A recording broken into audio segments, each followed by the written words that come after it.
gente! Bom dia! Estamos aqui pela TV Horizonte, a TV de Nossa Senhora da Piedade, a nossa padroeira. Bom dia, um abraço para vocês, paz e alegria, principalmente para você, minha amiga dona de casa, companheira de todas as manhãs, recebendo o nosso abraço e o desejo de muita paz e muita alegria. Saúde para vocês é o que desejamos, né? Para todas vocês, amigas e companheiras de todas as manhãs. Quero dizer que hoje a meteorologia está prevendo chuvas para mais à tarde, mas com a temperatura alta. A temperatura em Belo Horizonte deve ficar em torno de 28 graus hoje à tarde, mas com chuva. Podemos ter chuva. Ontem, parece que a chuva fugiu de Belo Horizonte, mas caiu com muita vontade em Santa Luzia e tivemos problemas na cidade de Santa Luzia, né? Muita água, muita coisa. E isso tem acontecido, né? E nas cidades da região metropolitana. Pois é, eu vou cantar aquela musiquinha. Vai tudo bem, muito bem, muito bem, muito bem, muito bem, muito bem, bem, bem. Com pílulas de Lúcen, sabe aquela dorzinha urinária, aquela sensação de queimação e ardor? Pílulas de Lúcen são antissépticas das veias urinárias e vocês encontram em todas as farmácias e drogarias da cidade. Se persistir os sintomas, né, o médico deverá ser consultado. Um relatório aprovado pela CPI da Covid-19 em outubro de 2021 está em posse do Tribunal Penal Internacional em Haia, na Holanda. O documento acusa o presidente Jair Bolsonaro de 9 delitos dentro da gestão da pandemia, entre eles crime contra a humanidade, charlatanismo e incitação ao crime. Quem fala sobre isso é a repórter Ana Luísa Elisiário. Ana. O Tribunal Penal Internacional notificou à cúpula da CPI da Covid-19 no Senado o recebimento da denúncia por supostos crimes contra a humanidade cometidos pelo presidente Jair Bolsonaro durante a pandemia. A informação foi confirmada pelo vice-presidente da Comissão Parlamentar de Inquérito, Randolph Rodrigues, por meio de sua assessoria. A denúncia, que agora vai ser avaliada pelo Tribunal em Haia para decidir se abre uma investigação, foi apresentada em dezembro e tem como base o relatório final da CPI, aprovado em outubro. 7 dos 11 senadores que participaram da investigação aprovaram um documento que acusa Bolsonaro de 9 delitos. Entre eles, crimes contra a humanidade, charlatanismo e incitação ao crime. A cúpula da CPI também enviou as conclusões do relatório a diversas autoridades brasileiras, como o Supremo Tribunal Federal. Desde o início da pandemia, o presidente tentou evitar a adoção de medidas restritivas contra o vírus, defendeu o uso de medicamentos sem eficácia científica comprovada e espalhou dúvidas sobre as vacinas. O Brasil é o segundo país com mais mortes por Covid em todo o mundo, com mais de 635 mil confirmadas pela doença. Pois é interessante que a PRG, a Procuradoria-Geral da República, está agora, depois de muito tempo, né, vai oferecer denúncia contra um político que está sendo acusado de muita coisa, e que foi integrante desta CPI da Covid, que está fazendo que fez estas denúncias contra o presidente Bolsonaro lá em Haia, né? E é interessante que o presidente Bolsonaro, desde o início da pandemia, ele foi contra o fechamento das cidades, né? Porque ele entendia que se fechar as cidades, isso ia prejudicar a economia dos estados e das cidades, como prejudicou, né? E ele queria que houvesse um entendimento maior entre as autoridades para que o comércio pudesse funcionar com restrições, né? E o transporte coletivo não estivesse tão cheio nas manhãs em todas as cidades do Brasil, né? E que houve também porque restringiu-se o funcionamento do comércio, então diminuiu o número de ônibus, né? E hoje, por incrível que pareça, tudo isso que aconteceu com a restrição do número menor de ônibus nas cidades está batendo agora na porta das prefeituras, que as empresas de ônibus estão com dificuldade. Isso apenas para emoldurar aquilo que o Bolsonaro fez. Mas ele foi um negacionista também, né? Negou a vacina, aglomerou, fez uma série de coisas. Então, por isso que ele está sendo denunciado em Haia. Mas agora, depois de algum tempo, prestem bem atenção, os seus assessores estão naturalmente analisando as pesquisas eleitorais que estão sendo realizadas, né, nos últimos tempos, e muita gente, quando é pesquisada e diz que não vai votar no Bolsonaro, se pergunta por quê. Porque ele foi contra a vacina, ele foi negacionista, e etc, etc. Então agora, os assessores do presidente Bolsonaro querem de todo jeito que ele tome a vacina e dê declarações a favor da imunização, né? Porque acham que ele pode reverter, inclusive, as pesquisas dos últimos tempos que têm lhe dado uma desvantagem muito grande perante a candidatura de Luiz Inácio Lula da Silva. Então, quer dizer, olha para você ver como é que é a política, né? O Bolsonaro pode, ele está resistindo, porque ele é contra a vacina, contra principalmente a vacina da China e tal, ele é todo cheio de coisas contra a imunização como foi feita, né? E, inclusive, quis impedir que o Ministério distribuísse vacinas para as crianças e etc. Quer dizer, uma série de coisas que o Bolsonaro fez e que agora, né, os seus assessores estão querendo reverter as posições que ele tomou durante a pandemia. Eu não sei se ele vai conseguir reverter tudo isso, porque é um negócio difícil, né? Reverter aquilo que ele já falou, que tem uma série de... Hoje você pega aí os VTs, né, do presidente Bolsonaro, mandando o seu ex-ministro da Saúde, o general Pazuello, a não comprar a vacina produzida pelo Instituto Butantan.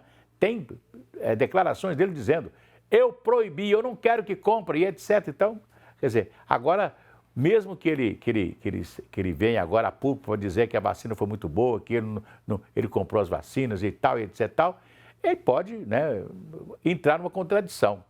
E ele pode desagradar a ala que gosta que ele fale contra a vacina, contra a imunização. Quer dizer, ele está num beco sem saída, né? É aquele negócio, né? Quando se fala demais, aquele velho ditado, quem fala demais dá bom dia a cavalo, né? Falou demais e agora chega no momento da eleição, né? Isso está pesando agora nas pesquisas eleitorais. Um abraço para você, dona de casa, que está aí já preparando o almoço, né?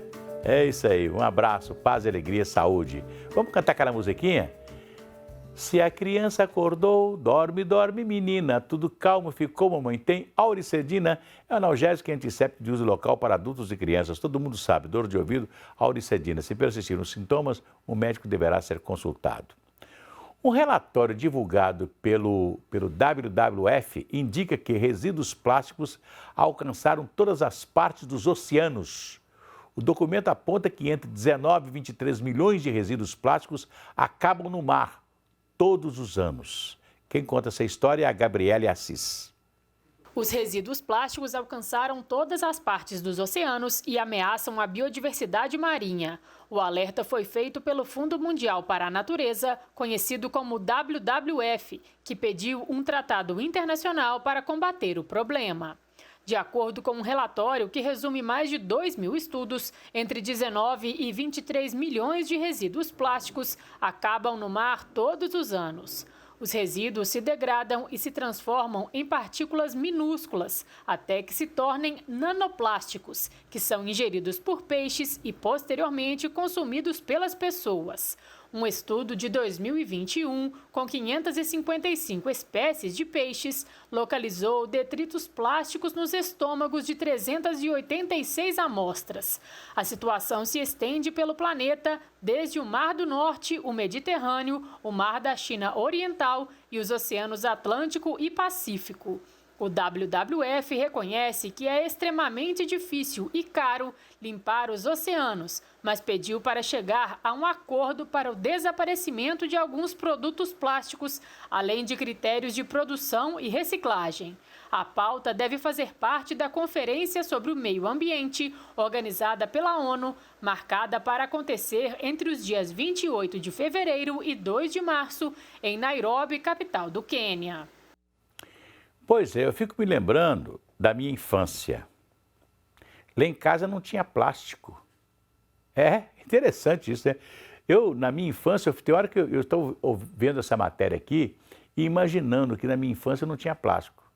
Por exemplo, quando o leite talhava, ele virava coalhada. Então, é o iogurte hoje que está num potinho de plástico, né?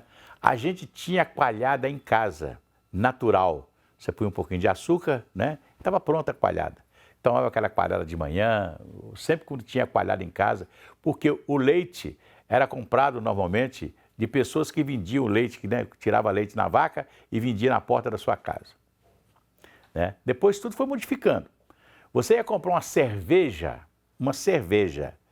um refrigerante, você trocava o casco. Meu pai foi comerciante e brigava muito para não emprestar casco para ninguém.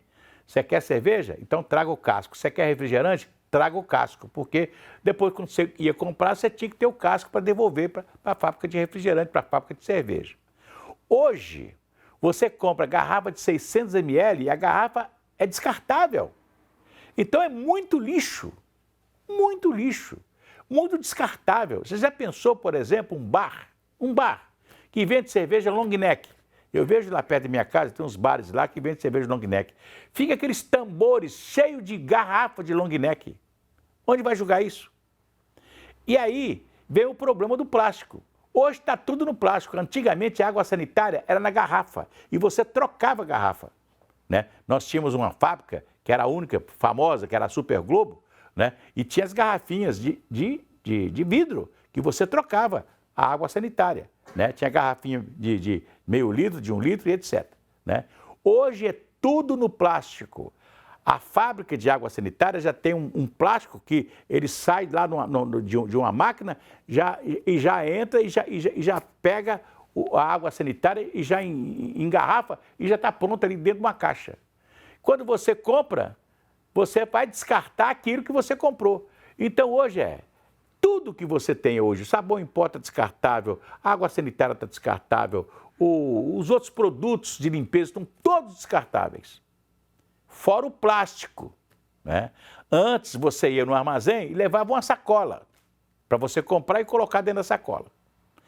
Até o movimento do supermercado fez um movimento aí para acabar com a sacolinha, para o sujeito ter que comprar os lixos, porque eles chegaram à conclusão que o supermercado estava financiando a sacola de lixo dos fregueses. Não era isso? Você compra a sacola, leva para casa e não compra o saco de lixo, né?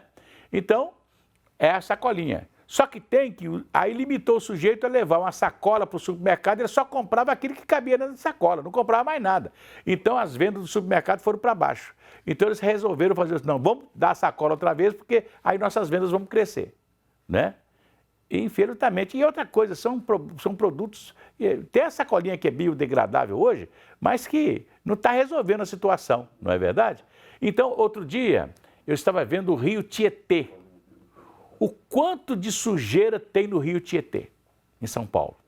Um negócio assim absurdo. Vai aqui na Pampulha para você ver e você vê o quanto de garrafas descartáveis e plásticos tem na Lagoa da Pampulha. Quer dizer, tudo isso é fruto, né, desta vida moderna que temos. Você chega no supermercado, compra tudo no plástico e leva o plástico para casa. A sacolinha de plástico e outras coisas para casa. Felizmente não era assim antigamente, né? O sujeito chegava na padaria, comprava o pão, ele era enrolado num papel, muitos punham até o barbante, né? Você vinha com o pão, né, enrolado e amarrado no barbante. Hoje não, tudo dentro do saco plástico, tudo dentro da sacola plástica. Então, é natural que nós estejamos aí acabando com o meio ambiente, né? E isso vai bater no mar, né? Aí eu fico me lembrando daquela música do Luiz Gonzaga, o Rio São Francisco vai bater no meio do mar, levando tudo isso, felizmente. Pois é, o Papa ontem, o Papa Francisco, fez uma declaração naquele momento que ele sai na janela e abençoa as pessoas que estão na Praça de São Pedro, e fez um apelo, né, para que os países, especialmente Rússia e Ucrânia, mais Estados Unidos e os países da Europa, se conversem para evitar que se chegue a uma guerra, né? A uma invasão da Ucrânia pela Rússia, né? é uma história que muita gente fala assim, por que a Rússia quer invadir a Ucrânia? Porque quando houve a guerra de 45, o mundo foi dividido entre Rússia e Estados Unidos, foi chamada Guerra Fria. A prova disso é tão grande, né, que naquela época, teve uma época que a Rússia começou a mandar armamento para Cuba. E o John Fitzgerald Kennedy, que era o presidente americano, determinou a Rússia que retirasse de lá os armamentos que ela tinha colocado em Cuba, porque na divisão que eles fizeram na guerra, a América do Sul, a América do Norte ficou com os Estados Unidos, praticamente, né? Então, você viu que os russos saíram porque tinham um tratado de não agressão. E os russos criaram a tal de cortina de ferro, né? Que eram os países todos comunistas, né, englobados ali na União Socialista Soviética, a Rússia, né, a União Soviética, que eram todos esses países, inclusive a Crimeia, que depois foi anexada à Rússia, e também Azerbaijão, todas aquelas repúblicas ali que eram todas soviéticas, que eram repúblicas soviéticas, né, que faziam parte da União Soviética, que tinha, né, a liderança da Rússia. Com o fim da União Socialista Soviética, com o fim da União Soviética, né, cada país tem a sua liberdade, tem o Tratado de Não Agressão e etc. Tal. Só que a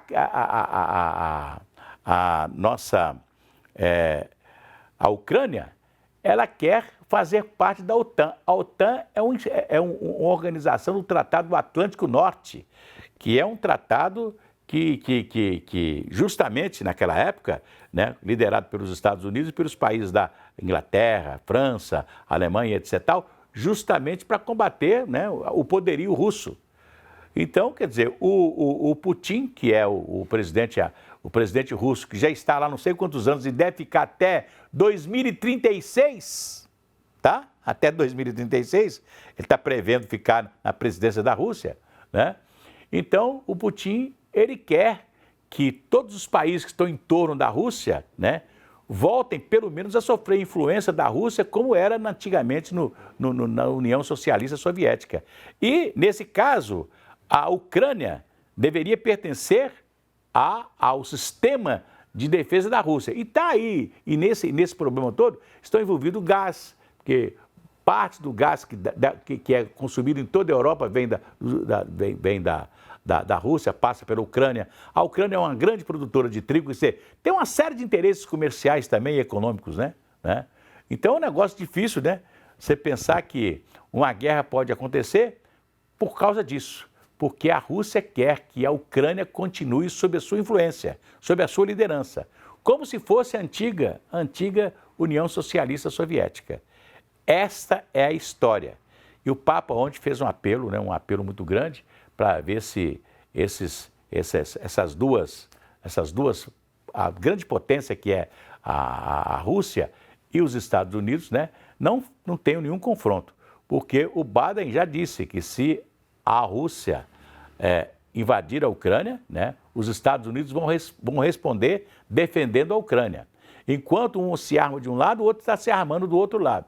Então, mais uma vez, o território europeu, toda a Europa, fica, né, um problema muito grave com esses dois países, né, brigando. Por quê? E a Ucrânia não quer voltar atrás, não, quer ser do Tratado do Atlântico Norte, né, o que desagrada o Putin.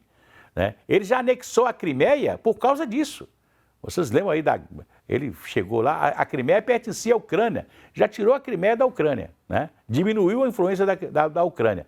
E agora quer, né, naturalmente, impedir que a Ucrânia tenha qualquer tipo de influência, né, da OTAN.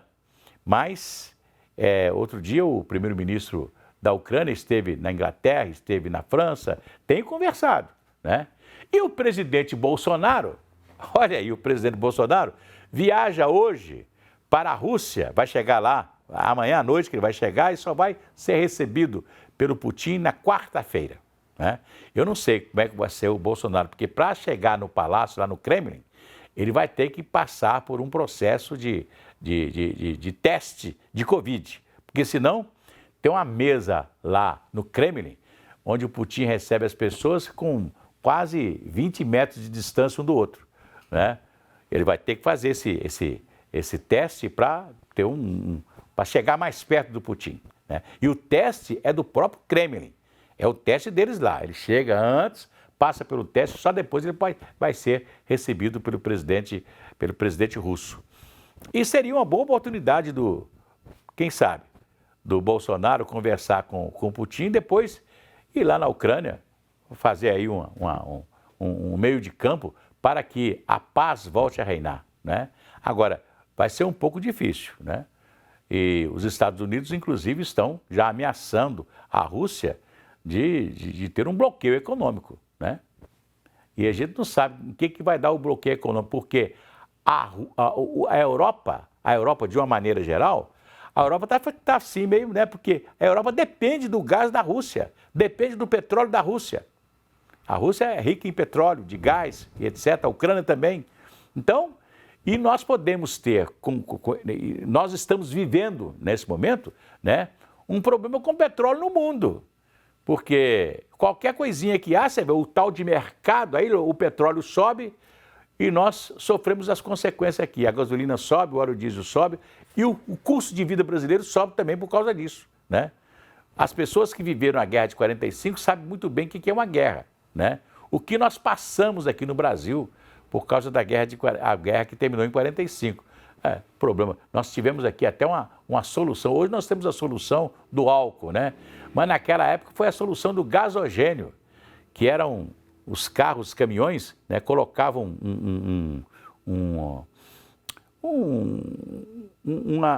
tipo um tambor que funcionava atrás, que era cheio de carvão, pegava fogo e fazia gás para tocar os carros. Os caminhões e os carros que funcionavam com gasogênio, porque não tinha combustível. O combustível naquela época vinha todo importado, né? Hoje nós já temos aqui a Petrobras, já temos o petróleo nosso, já temos as nossas refinarias, mas nós vamos sentir ainda, porque como está tudo hoje é chamado commodities, né? Então nós vamos sofrer todas as consequências se tivermos uma guerra aí lá no leste europeu, infelizmente, né? Nós precisamos de pedir muito, como diz o Papa, pedir muito, e muita oração, rezar muito, pedir a Deus que não aconteça nada. Aliás, a pior guerra que nós tivemos nos últimos tempos foi a pandemia do Covid-19, que colocou todo mundo na mesma situação. Foi como uma guerra, né? Nós tivemos problemas econômicos e financeiros por causa do Covid-19. É uma guerra, né? Não precisamos de toda guerra, essa que solta bomba, que atira, que mata, né? Porque o Covid já fez mais do que uma guerra, infelizmente. Amanhã a gente volta.